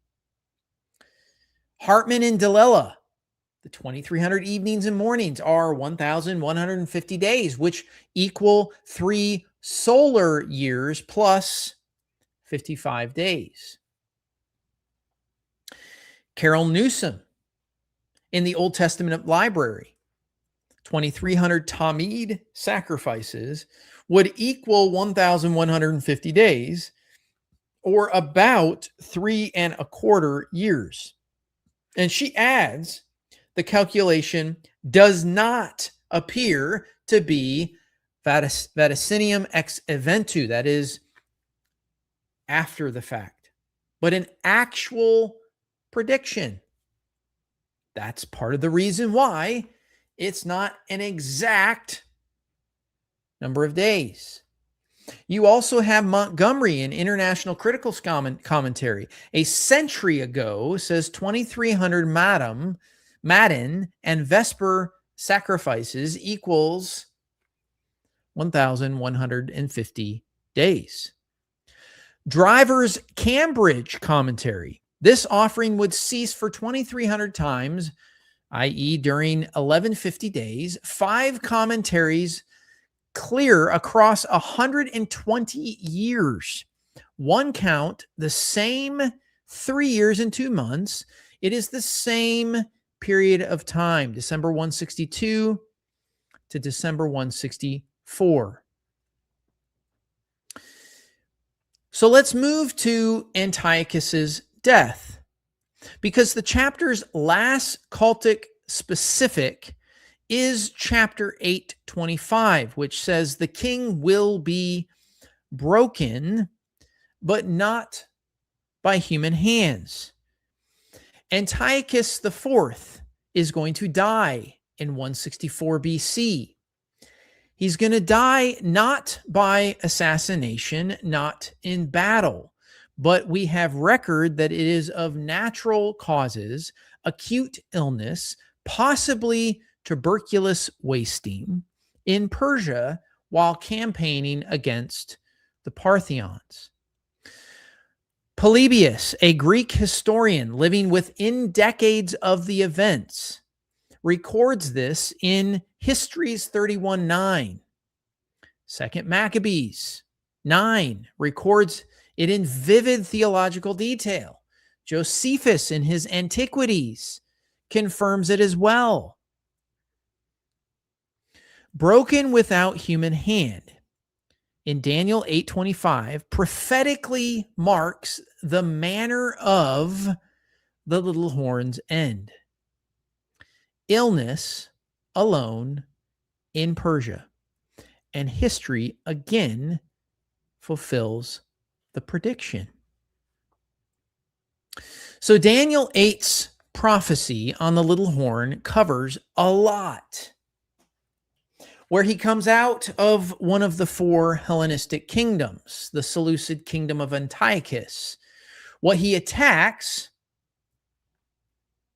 the south, the east, and the beautiful land, which is Egypt, Parthia, and Palestine. His arrogance as high as the host of heaven, Theos Epiphanes. His persecution says that he would throw down some of the host and stars and trample them. He murdered Onias III and persecuted the faithful Jews. His specific cultic acts, where he took away the daily sacrifice and overthrew the place of his sanctuary, cast truth, the Torah, to the ground. We have this very clearly. Desecration of the temple in December of 167 BC. His timeline, 2300 evenings and mornings, December 167 to December 164, 3 years, 2 months until Hanukkah. And then ultimately his end, where he is broken without human hand, where his death of natural causes in Persia in 164. The chapter is filled and fulfilled in its entirety in the Antiochene period. It is documented in history by primary source Jewish and Greek and Roman witnesses. The prophecy worked exactly as Daniel 8 said it would. There is absolutely no leftover residue requiring 1844 to complete it.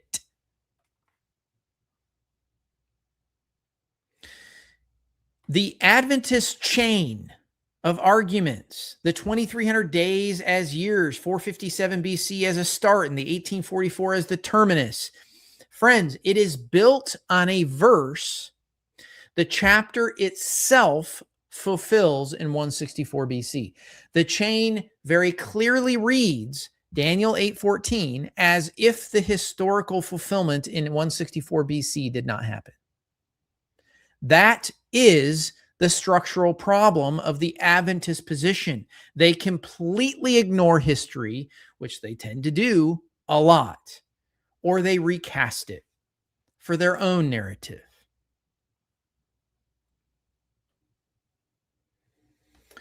Now, in closing, as we get through the conversation, where does this actually leave us with 1844? What's left? Well, the day-year principle, which is required to turn 2,300 days into 2,300 years. That has, as we saw last week, absolutely no apostolic or Reformation pedigree. No one taught it. No one believed it. It is a 9th century medieval invention. Remember, that was brought up by Don Newfield in Adventist Review, April 5, 1979. Now, what is really interesting is that Collins has a verdict on Miller's commentary and calculation.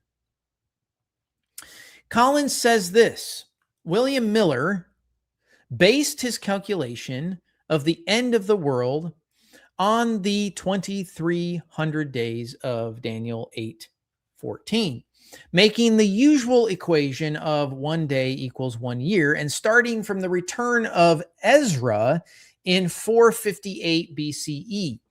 Miller arrived at 1843 as the date of the end, and he spread his belief from the early 1830s. When 1843 came and went, some Millerites settled on a new date, October 22, 1844. 1843 came and went, some Millerites settled. October 20, that looks like a double print. When that day also passed, one Millerite recalled this, quote, "We wept and wept till the day dawned." The Millerite movement may be seen as the end of one trajectory in the interpretation of Daniel, as it stands as the definitive example of the folly of calculating the end. The definitive example of the folly of calculating the end. That is the Hermeneia commentary's mainstream scholarly verdict on the entire Millerite 1844 enterprise. Now, the 70 weeks out of 2300 chain, which is required to anchor the 2300 years at 457. It depends on a very specific reading of Daniel 9:24's shatach, as cut off from a large period, rather than the way it should be interpreted as decreed. And again, Collins makes a statement on this. He says the verb shatach occurs only here in the Hebrew Bible. That's a hapax, but is well attested in rabbinic literature. The meaning is cut or decide. Now, I want to further emphasize this particular point because the verb here is only found here. So, how does one determine the meaning of a hapax, what a word that only occurs once? How do you determine it? Well, you determine it by what's called comparative analysis or comparative literature. You look to see how it is used in the language elsewhere. John Collins actually notates this. You can find this word in rabbinic literature as well as what's called Ugaritic literature, which is a shared semantic location in the northwest of Israel. And it's also found on a Canaanite alphabetic text from 12th century Tanakh. So Collins gives the lexical range, the dictionary range, with no preference to the SDA reading. The cutoff from a large period sense is actually read into the verse, not read out of the verse. Daniel 9 has its own subject. What is Daniel 9 about? Well, it's Daniel praying about the 70 years of Jeremiah's exile. That's its context. Context is king. And no narrative bridge in the text is there to complete the unfinished 814 timeline.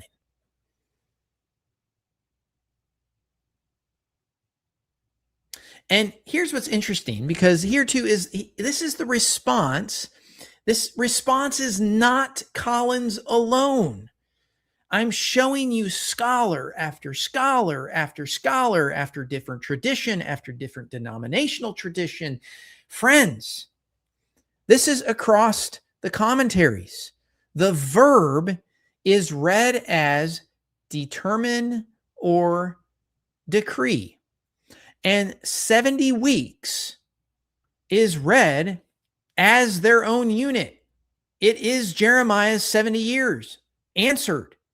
It's not some sort of slice or cut from Daniel 8's 2300 that they get to take, and then Adventism rips it out of context and makes it its own thing.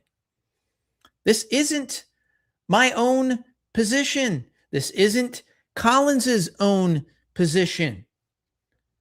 Look at Paul Tanner in the Evangelical Exegetical Commentary, who translates the verse 70 weeks have been determined, and he roots the 77s in Daniel's prayer over Jeremiah's 70 years. 70 more periods of 7 years is what he says, to finish the desolation of Jerusalem. It's not a fragment or a splice of 2,300 years that Adventism claims. Montgomery renders it 70 weeks are decreed. Joe Sprinkle in the Evangelical Biblical Theology Commentary shows that the word to restore and build Jerusalem is itself disputed. Jeremiah's word in 605, Cyrus in 538, Ezra in 458, Nehemiah in 445 or 444. No one even knows when that decree or which decree you should use. which is why most evangelicals who hold a messianic reading anchor it to 444, not 457. The 457 date that Adventism uses is a choice that the chain requires them to have, which is the epitome of eisegesis. It is not a reading that is taken from the text. It is a reading placed into the text. And then again, Jerry Gladson, in his commentary called Endgame, a former Adventist scholar, he says it very, very plainly. There is nothing in this text that indicates the 2300 should be thought of as prophetic years, much less a prediction of the 19th century, beginning of the final judgment of humanity. It's comical. And I say this with an ounce of respect. I am not being sarcastic. It is comically absurd to read 2300 years from 457 to 1840 and speak a doctrine of investigative judgment into and damning all of the rest of Christianity. This is why Adventism is called heresy at times. It's a horrible reading. Now, the 457 starting date, that starting date actually required to land the 2300 years at 1844 is one of 4 possible Persian decrees. And it is not, I repeat that, it is not the most natural fit for the Daniel 9:25, the going forth of the word to restore and build Jerusalem. Most conservative Christian scholars will hold to the messianic 70-week prophecy, and they will use 444 BC, the Nehemiah decree, for that. The 457 BC choice is, and I repeat this, it is doctrinally driven. It is chosen because it gets them where they want to go. That is the honest understanding of it. And here's what's interesting. Collins actually reports on this. He says this: the messianic interpretation of Daniel 9 itself is now abandoned by all but the most conservative interpreters. So, the Adventist chain to 1844 requires all 4 of these items. The day-year principle, which is a medieval invention and has absolutely no biblical foundation. In fact, it is ripped out of context from other verses and applied just because they want to. Nothing from the text tells you to use some sort of day for a year principle in Daniel. The cutoff from a large period reading, it requires a very specific one of 2 equal lexical options. It requires a reading of Shathach. The 457b start date is required, which is one of 4. Do you understand the problems that are arising from this? And then lastly, Daniel 8's little horn, which must equal, it cannot equal Antiochus. It must equal Rome or the papacy, despite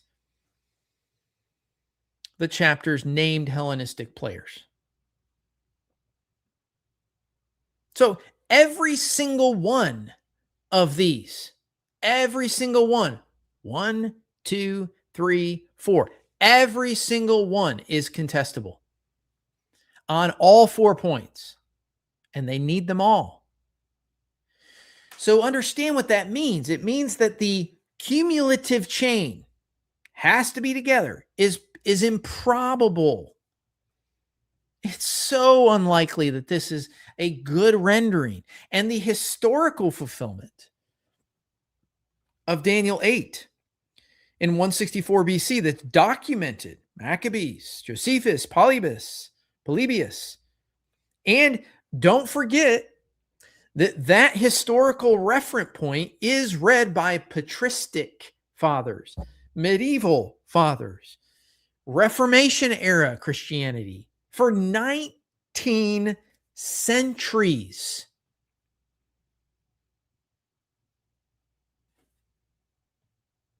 But Mike, Adventism has the right understanding. This is why the genealogy and the steelman, the chapter, the Maccabean fulfillment, this is what all of that leaves us with the 1844 chain. It is a chain that is utterly broken and requires a massive amount of eisegesis to even convince yourself that it has an ounce of validity with regards to being intellectually honest about the text.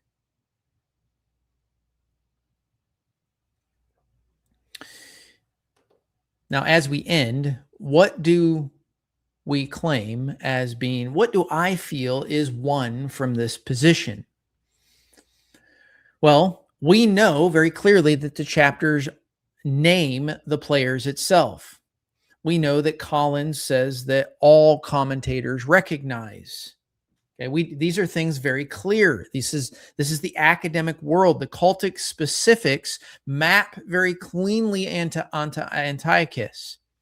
The first Maccabees fulfillment is documented to the calendar day, that the Hanukkah commemorian, the commemorative Hanukkah, runs to this hour as part of Jewish tradition. The unanimous patristic medieval Reformation reading that even DARCOM Volume 2 tacitly admits of the Antiochene parallel in Daniel 11. And accumulatively, the case for Antiochus IV in 164 BC is, in my view, in my opinion, the strongest single exegetical argument against the heretical doctrine of the investigative judgment and the entire system. What is overpressed so far? Well, two things I would say. First, Hasel's grammar is not easily dismissed. You should not dismiss it. The Hebrew syntax of Yasah has range, semantic range, and Hasel knows the range. I think the chapters named geography, which I pointed out, okay, in the first fact, and Collins's literary reading and the cultic specifics, the three facts that we went through, I think that in and of itself, without the grammar, constrains the little horn to Antiochus, despite Hasel's grammatical move. That could be allowed, but is probably not the best move.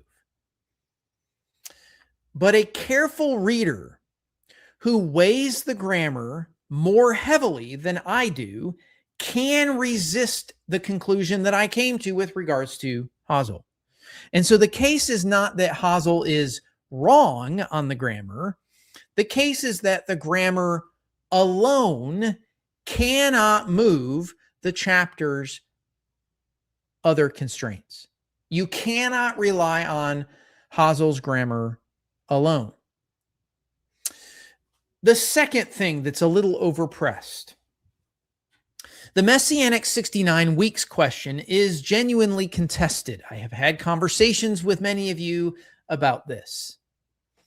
Conservative Christian scholars, Hoyner, Anderson, Steinman, they hold 444 BC to AD 33. That would be a Messianic reading as various methods. It's contested. I have no problem. Argue the points that make the sense. Collins is going to report that mainstream critical scholarship has abandoned the Messianic reading entirely. He's speaking of critical scholarship. I tend towards a little bit of the mainstream interpretive move, the reading. I think it has more weight. I could be convinced of the Messianic reading, but I have yet to have someone argue well enough to convince me off the mainstream critical position. A serious evangelical interpreter can hold a careful Messianic 69-week position without endorsing anything that the Adventist position claims with regards to 1844. Both of those positions reject explicitly the investigative judgment, which is entirely unique to only the Adventist church. The Adventist chain, it requires both a 457 BC start, remember that, and a shadach, cut off. You have to have that word mean cut off. Then you have to have a day-year principle, and you have to have an 1844 terminus. The Messianic 69 weeks reading drops several of those moves, doesn't hold to them, all while preserving Christ at the cross. Now, I do want to just give you a little bit of a cautionary note, or maybe a pastoral, although I'm not a pastor, okay? A cautionary note, okay? Daniel 8, fulfilled in 164 BC, is not the end of Daniel's importance for Christians. Daniel is rich with high Christology.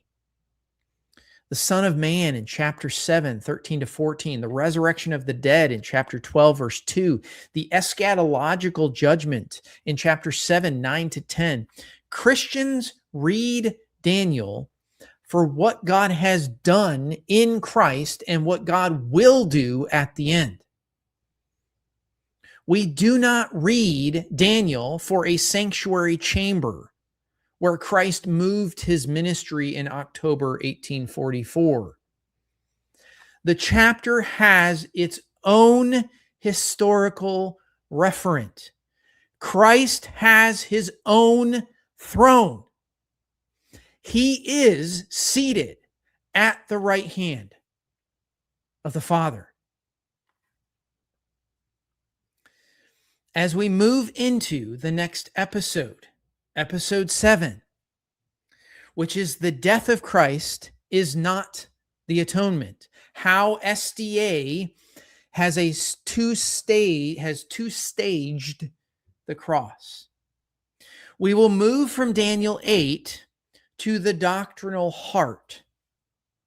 The SDA claim that Christ's death at Calvary was not the atonement, or at least it wasn't all of the atonement, because there's a two-stage atonement. It was only the legal basis for an atonement that is consummated only in the heavenly day of atonement after 1844. By the way, side note, just to give you some kicks and giggles. Ironically, the Day of Atonement is a ceremonial ritual, and yet I thought that was done away with. We will actually hear from Uriah Smith. Uriah Smith in 1877 states this very plainly. We will go into volume 4 of DARCOM that articulates the official two-stage position. And we will see why Hebrews 9, 11 to 2 where it says, by his own blood he entered in once into the holy place, having obtained eternal redemption, why that closes the move. Eternal redemption obtained at his entry, not pending 1844. As I always say, bring your Bibles, study Hebrews 9, because that's where we're going. So one final thought. December 14, 164 BC, Judas Maccabeus and his brothers enter the Jerusalem temple. They tore down the desecrated altar. They built a new altar of unhewn stones according to Levitical law. They lit the lampstand and they offered the first lawful sacrifice in 3 years and 2 months.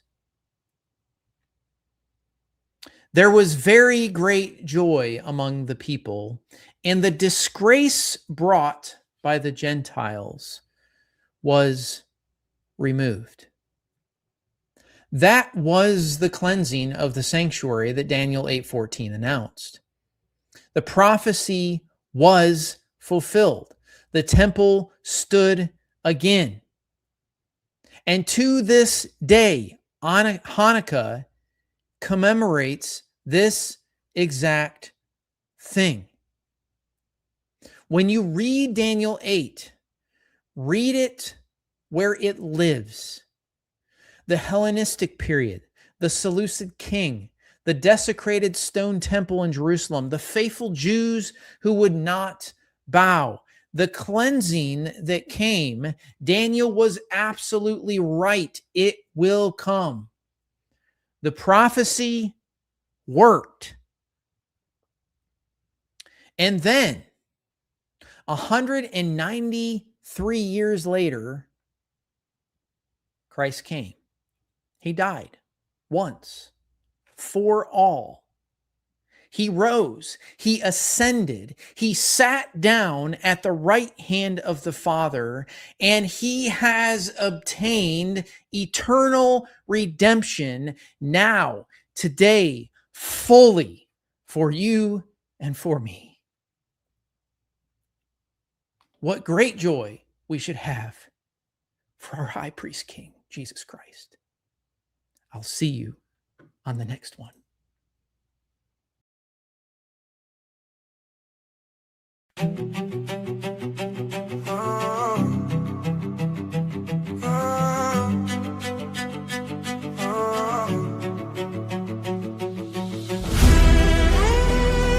Mugs up,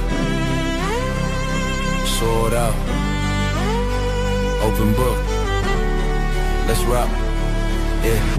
Scroll, feed, scroll, every line on tap. Cheap grace talk, little truth in the chat. They selling feel good, cotton in the brain. We brewing strong words, snapping every chain. Thinking cup fam, pour it up, let it steep. Scripture in the filter, let the doctrine see. We don't chase trends, we expose the schemes.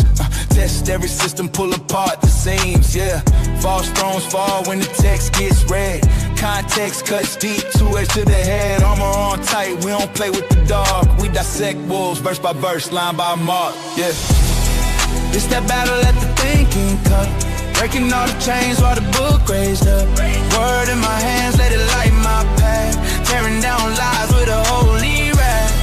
We in war at the thinking cup. Every single show bringing scripture up. Mind on the truth, let the old ways die. Let the word of God stand, let the smoke just rise. They dress up doubt in the cap and the gown. Clever little quotes trying to water faith down. We bring whole counsel, not clip, not trim. From the garden grown to the glory him. Line up, line, see the story connect. From the prophet's cry to the cross effect.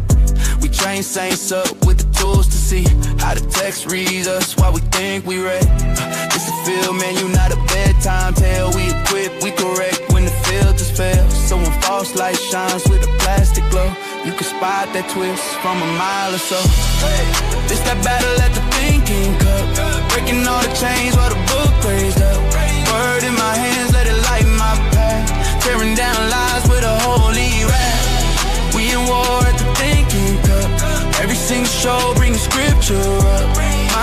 true, let the old ways die. Let the word of God stand, let the smoke just rise.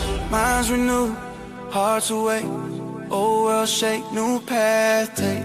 Eyes on Christ, systems fall, truth stays true. That's the call. That's the call. That's the call. That's the call. It's that battle at the thinking cup, breaking all the chains while the book raised up. Word in my hands,